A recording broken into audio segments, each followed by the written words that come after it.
Quand on parle des codes du numérique, Oui. WhatsApp par exemple, ça peut paraître facile de dire je prends un livre dans ma bibliothèque et je vais le découper en une série de bulles et puis je vais les mettre les unes au-dessus des autres. Si on a des dialogues. Si on a des dialogues par Oui. exemple. Mais si vous n'avez pas de dialogue, qu'est-ce que vous faites? Et puis quand vous avez un verbe locuteur par exemple, s'écria-t-il? Est-ce que vous le faites apparaître? Si je remplace s'écria-t-il par un verbe plus précis, s'étonna-t-il? Est-ce que vous allez par exemple votre bulle avec des couleurs différentes pour simuler l'étonnement? Est-ce que vous allez mettre un visage à la personne qui parle différente?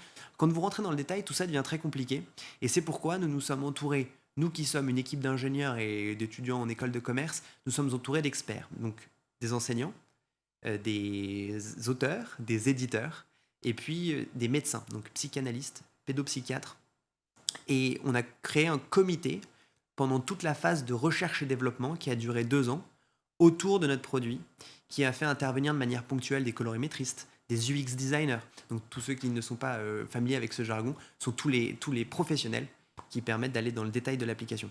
Et pour vous éviter toute une série de noms fastidieux, j'irai au but.